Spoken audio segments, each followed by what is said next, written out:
BMCVTC Hindi इस channel के video देखने के बाद हमें क्या करना है? बहुत आसान सी बात है बच्चों।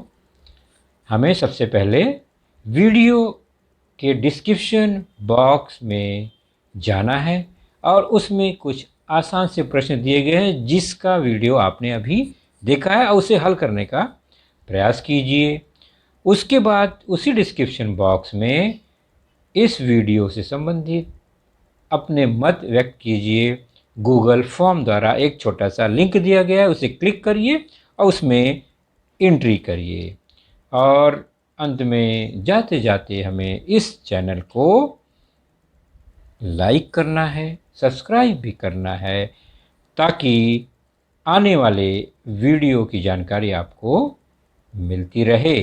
तो है ना आसान सा काम? चलिए देखते हैं अपना वीडियो।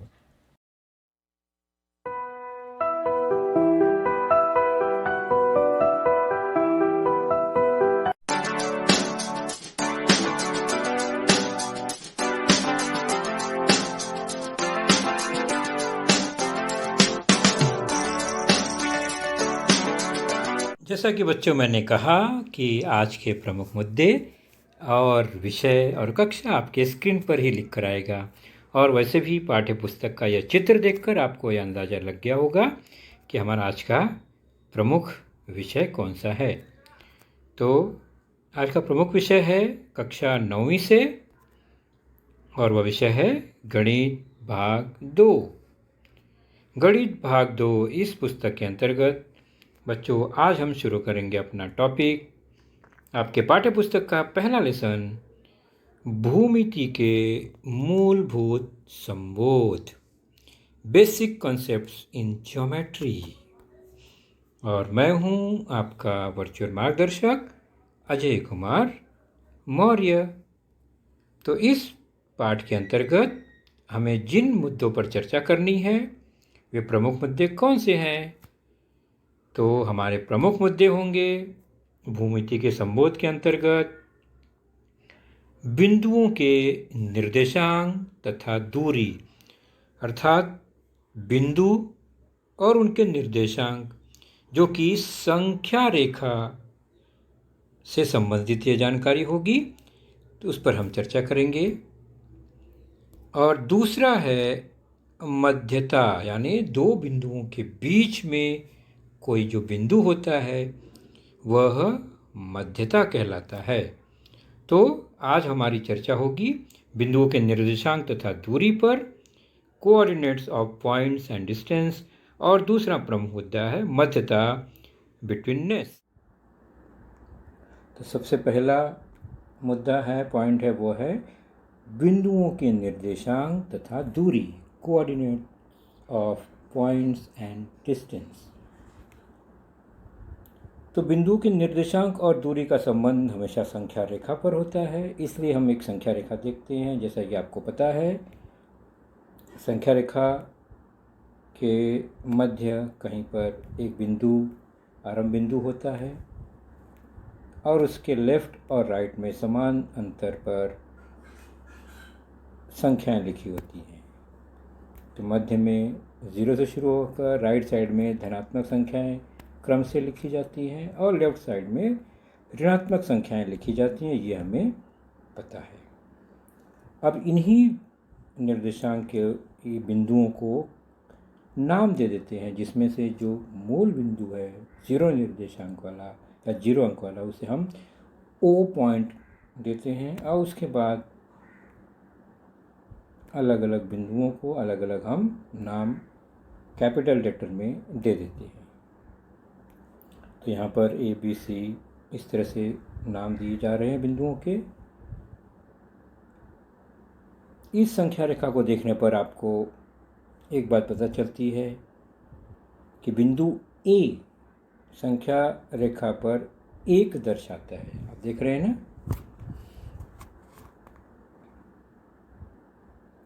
तो बिंदु A का निर्देशांक 1 है, हम ऐसा कहते हैं। तो निर्देशांक यानी 1 को निर्देश करने वाला अंक 1 है। बिंदु D संख्या रेखा पर -5 दर्शाता है, इसलिए बिंदु डी का निर्देशांक -5 -5 है। तो बिंदु से संबंधित संख्या को निर्देशांक कोऑर्डिनेट ऑफ पॉइंट कहते हैं। तो जिस जिस बिंदु के लिए जो जो अंक है वही उसका निर्देशांक है।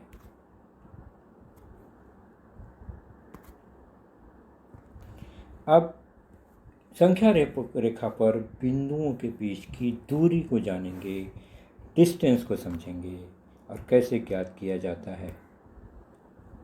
तो जैसे कि ये संख्या रेखा है, आपने जाना मूल बिंदु राइट साइड में धनात्मक संख्याएं क्रम से और लेफ्ट साइड में ऋणात्मक संख्याएं हैं, और प्रत्येक निर्देशांक के बीच की दूरी को डिस्टेंस या दूरी कहते हैं, अंतर को दूरी कहते हैं।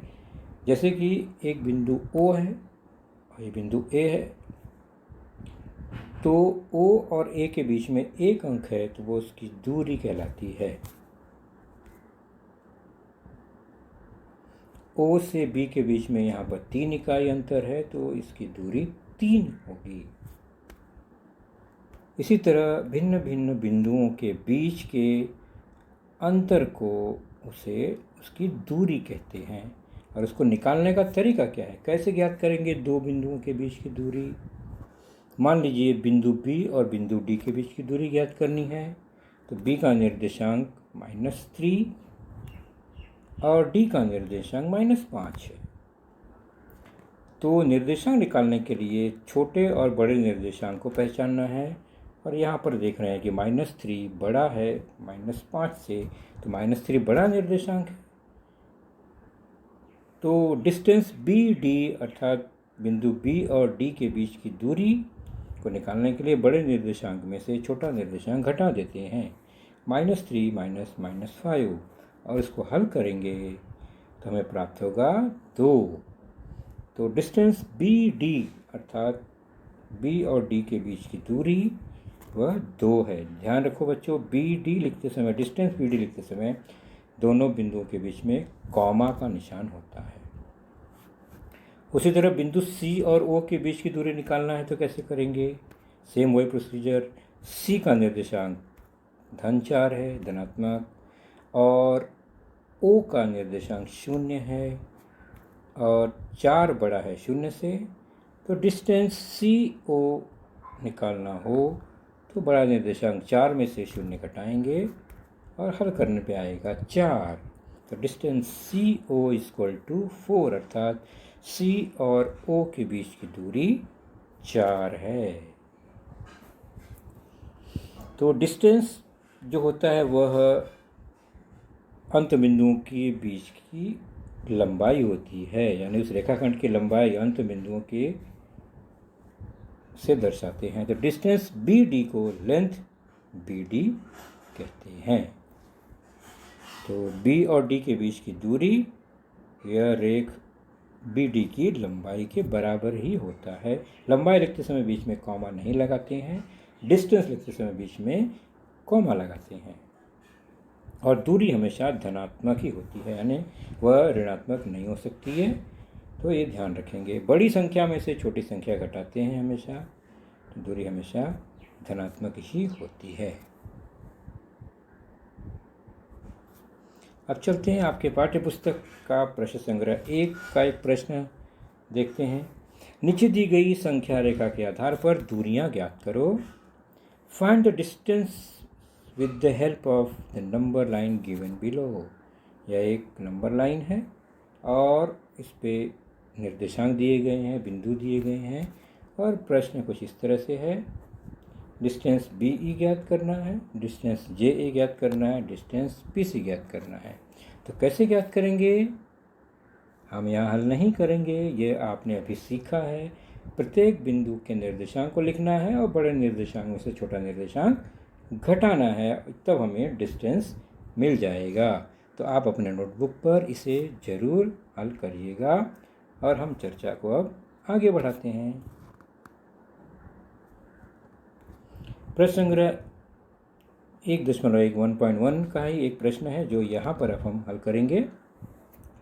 बिंदु ए का निर्देशांक x और बिंदु b का निर्देशांक y है, तो निम्नलिखित प्रश्नों में डिस्टेंस ए भी ज्ञात कीजिए। अब x और y निर्देशांक है उसके क्रमशः, और x और y के मान अलग से दिए गए हर प्रश्न में। तो हम शुरू करते हैं, तीसरे प्रश्न को देखते हैं। हल है, बिंदु ए का निर्देशांक x और x बराबर -3 है। तीसरे प्रश्न में बिंदु b का निर्देशांक y और y बराबर 7 है। तो इस प्रकार जो बड़ा निर्देशांक है 7 वह है, और छोटा निर्देशांक है -3। तो a और b के बीच की दूरी डिस्टेंस AB = 7 - -3, और इसको हल करेंगे तो हमें प्राप्त होगा 10। तो डिस्टेंस AB = 10। तो बिंदु a और b के बीच की दूरी 10 है। अब चलते हैं हमारा दूसरा टॉपिक, मध्यता, बिटवीननेस। यदि ए बी सी 3 एक रेखीय भिन्न बिंदु हैं, यानी 3 बिंदु हैं जो कि एक रेखीय हैं, तो आप क्या निर्धारित कर सकते हैं कि कौन सा बिंदु कहाँ होगा। मान लीजिए ए बी सी ये 3 बिंदु हैं, एक रेखीय हैं। इसको चेक करते हैं किसी संख्या रेखा पर, क्योंकि वह एक रेखीय यानी एक रेखा पर ही होंगी, तीनों बिंदु को समावेश करने वाली एक रेखा होगी। तो इसके कंडीशन हो सकते हैं कि बिंदु ए जो है वो बी और सी के बीच में हो सकता है। ये पहली स्थिति है। क्या दूसरी स्थिति भी हो सकती है? जरूर हो सकती है। बिंदु बी भी बीच में हो सकता है ए और सी के। तो दूसरी स्थिति मिली हमें। और कोई स्थिति प्राप्त होगी क्या? जरूर होगी। बिंदु सी भी बीच में हो सकता है। किसके किसके? ए और बी के। तो हमें यहाँ पर 3 स्थितियाँ प्राप्त होती हैं। बिंदु ए बिंदु बी और सी के मध्य में है, बिंदु बी बिंदु ए और सी के मध्य में है, और बिंदु सी बिंदु ए और बी के मध्य में है। ये 3 बातें हमें प्राप्त होती हैं।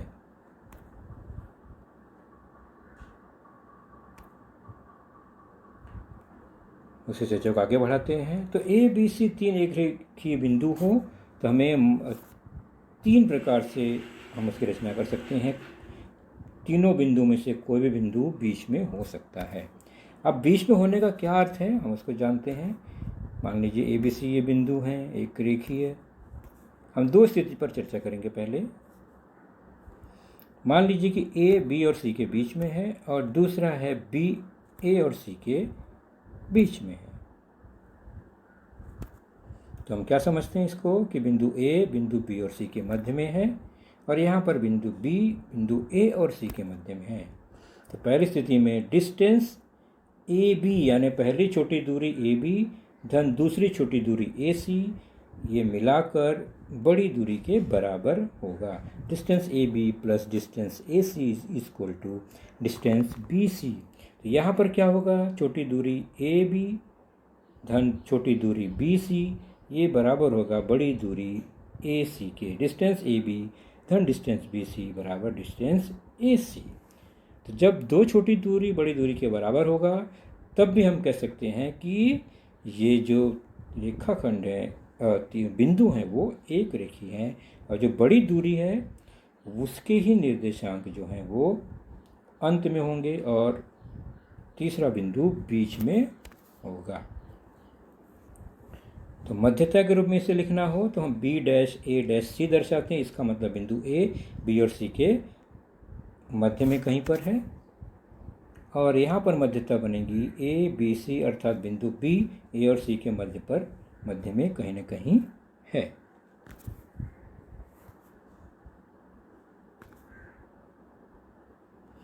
अब देखते हैं एक प्रश्न। नीचे दी गई जानकारी के आधार पर बताइए कौन सा बिंदु अन्य 2 बिंदुओं के मध्य है, और अगर बिंदु एक रेखीय न हो तो भी हमें लिखना है। चलिए शुरू करते हैं। जानकारी दी गई है distance D E 5, distance E F 8, distance D F 6, और दूसरा उदाहरण है distance X Y 15, distance Y Z 7, distance X Z 8। तो पहले देखते हैं डिस्टेंस डी ई 5 छोटी दूरी। दोनों छोटी दूरी डिस्टेंस EF 8। अच्छा, जो क्रम से दिए गए पहले हमने इसको लिख लिया। अब हम दोनों छोटी दूरी को जोड़ेंगे। 5 और 6 छोटी दूरियां हैं और चेक करते हैं क्या वो बड़ी दूरी के बराबर है। 6 5 11 जो कि 8 के बराबर नहीं है। 5 + 6 इज़ नॉट इक्वल टू 8। इसका मतलब यहाँ हुआ कि बिंदु DEF जो है वो एक रेखीय नहीं है।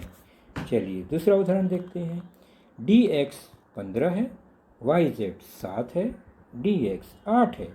दोनों छोटी दूरियों को हम जोड़ते हैं तो 7 + 8 और बड़ी दूरी दोनों का संबंध देखते हैं तो दोनों बराबर हैं। बड़ी दूरी के बराबर है, वो भी 15 है। तो यहाँ पर हमें निष्कर्ष मिला कि बिंदु X, Y, Z एक रेखीय हैं और बिंदु Z जो है वो XY के मध्य होगा कि बड़ी दूरी 15 वो XY है तो बीच में कहीं ना कहीं Z होगा, इसलिए बिंदु Z बिंदु XY के मध्य स्थित है। चलिए प्रश्न संग्रह 1.1 के कुछ प्रश्न हैं, आपको ही हल करना है क्योंकि हमने जो सीखा है उसी पर आधारित है। तो दी गई जानकारी के आधार पर बताना है कौन सा बिंदु अन्य दो बिंदुओं के मध्य है। अभी हमने यह देखा, और अगर एक रेखीय न हो तो ऐसा लिखिए। प्रश्न दूसरा और प्रश्न तीसरा आपके पुस्तक का ही है ये, तो इसे आप पढ़ेंगे ध्यान से और पिछले हमने जो सीखा अभी उसी आधार पर इसको हल करेंगे। तो बच्चों आपने देखा आज का लेसन, उसके प्रमुख मुद्दों को ध्यान से बार बार दोबारा देखकर समझने का प्रयास कीजिए क्योंकि एक बार देखने पर किसी को भी वो पूरा मुद्दा समझ में नहीं आता। तो जैसे ही हम 2 बार 3 बार देखेंगे तो हमें वह समझ में आने लगेगा। और इसके आगे की जानकारी जो होगी बच्चों वह निश्चित ही हमारे अगले वीडियो में होगी। तो उस वीडियो को देखने के लिए, उसकी सूचना प्राप्त करने के लिए जो नीचे सब्सक्राइब का बटन होता है उसे ज़रूर प्रेस कीजिए और नोटिफिकेशन ऑन रखिए ताकि जैसे ही हमारा लेसन चैनल पर डाला जाएगा आपको वह तुरंत प्राप्त होगा। तो अपना ख्याल रखिए, सुरक्षित रहिए। Thank you.